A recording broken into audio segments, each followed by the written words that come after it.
The department manager speed-walked to the crowd, folder in hand. "How we all doing?" he asked, his voice an approximation of friendliness.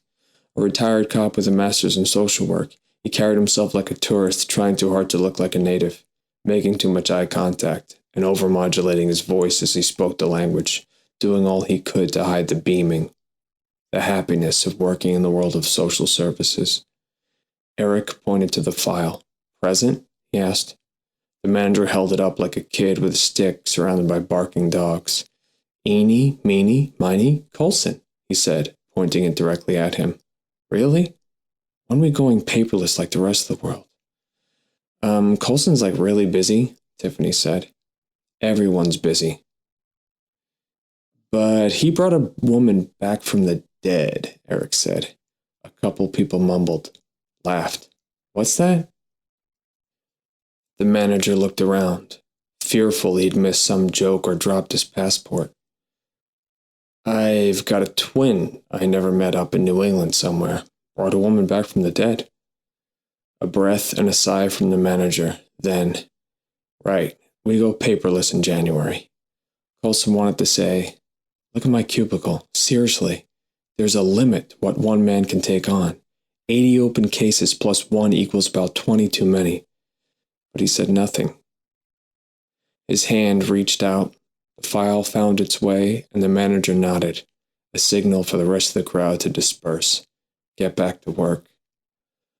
Colson walked over to his cubicle. Both the chair and desk sat covered in files. Beneath the desk, a short stack held together with a rubber band. Cases previously closed out now found wanting. Some error in the paperwork, a lack of signature, a wrongly checked box, a misalignment with the Office of Compliance. A potential failed audit. Colson could smell his own breath. He'd kept his mouth closed too long, his jaw too tight.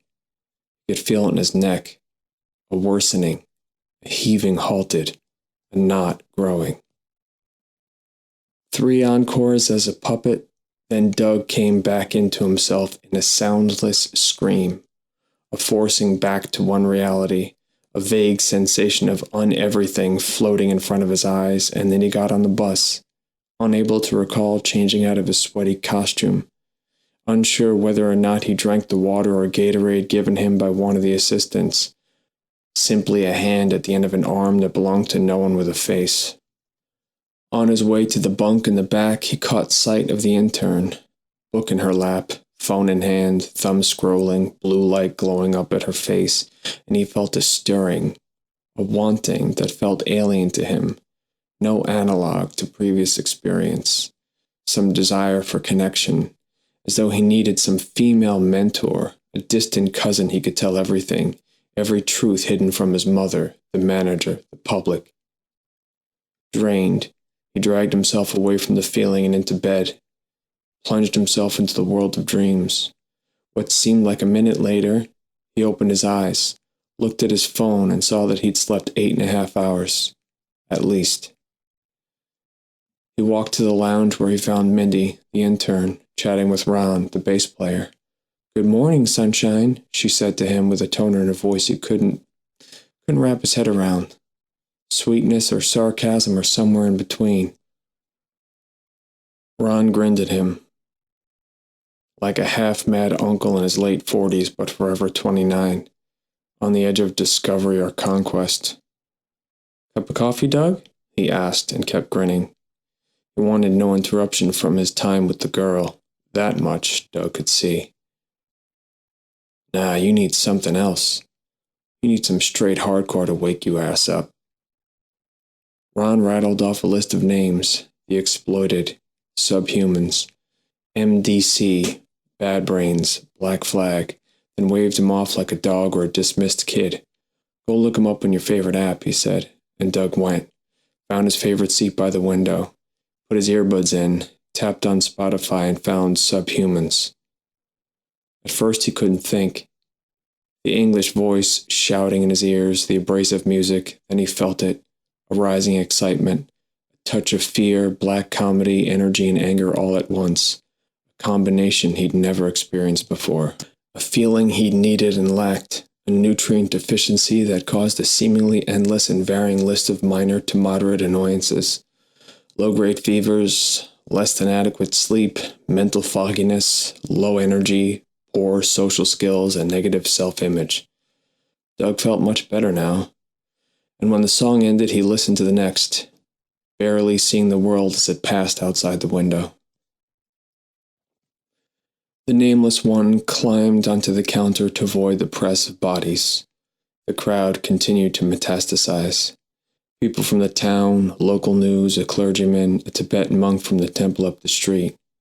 The front and rear doors could no longer close, and the people alternated between silence and a rumble of nonsensical questions.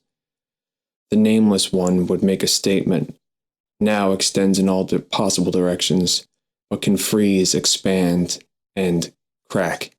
Now will always exist, but came before and will again. And the crowd would fall silent, trying to decipher its meaning before a person asked a question. Does your presence mean the end is near? And before he could answer that, another would come. Will I see my Father in heaven? Because I don't want to. And another. Could you cure my cancer? Before they all began speaking at once. Please and concerns melting into each other, a wall of rumbling white noise until the miracle man felt nothing but simple agitation, a need for quiet, to get away from these people. A woman with a microphone squeezed through, a young cameraman behind her shoulder. Hello, I'm Cami Kong with WFSB. What would you like people to call you? Nobody. She paused, regrouped. Okay, and what brought you here to Jerry's Donuts? I needed to wash my hands. I heard a handful of people referring to you as some kind of saint or even Messiah. What do you have to say to that? Nothing.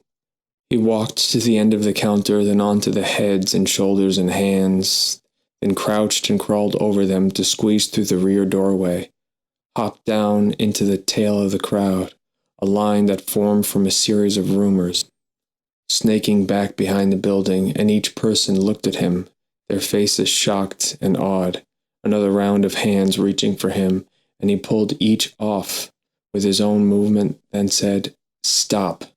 Let me go in peace. No one follow me. Confused, the people stood in that rear parking area, while some saw him disappear, fading as he walked away.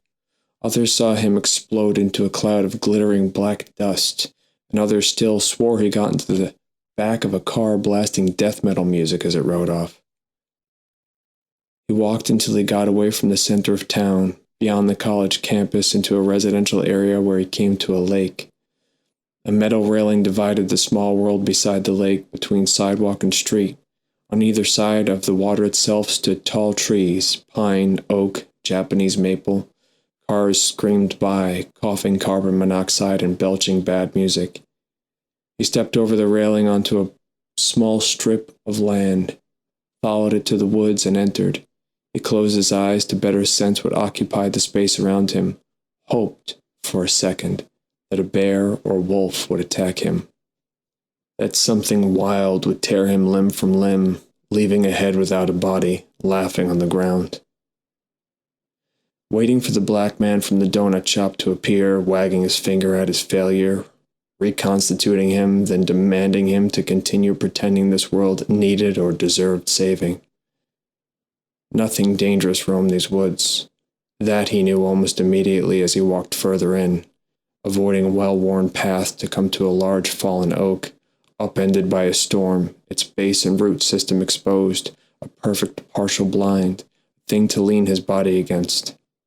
Behind it, the dark of trees, the light pollution, bleached night sky, a piss-stained gray-black with the occasional satellite, falling star, or passing airplane.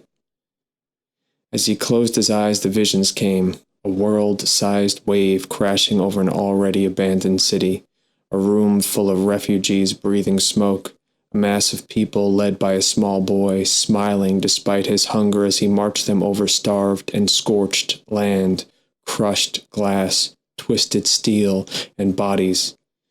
An old woman, standing in a doorway, going translucent, then becoming the background of nothing, a man holding a long blade over a table of bounty.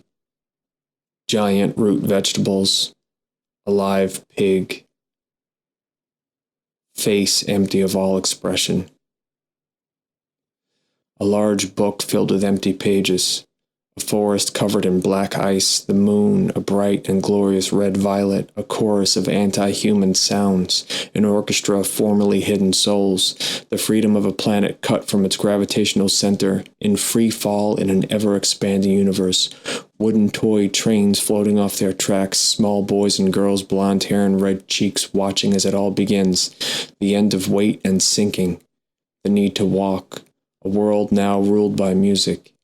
He opened his eyes to a shape standing before him, an outline of a man the same shape as the one who threatened to ever extend his life. A thin man stands in the middle of a soccer field, oblivious to the coach's whistle, shouts of angry parents, confused looks on the faces of the children whose game he's interrupted. His skin's the pale gray of weeks ago death, contrasting with the heat, the sky, stark blue and cloudless over the small Maryland town.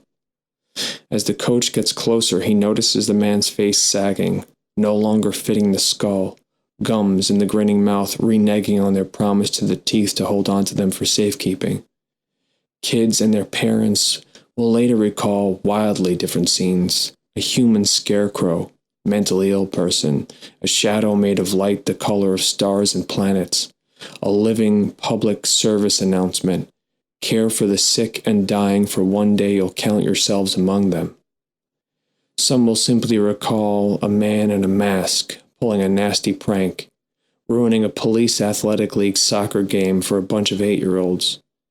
As he watches the man swaying, the coach feels a strange mix of peace and fear one would expect in the presence of angels. He makes the timeout signal and shouts at the opposing team's coach to call 911. He never brings his own phone to the games.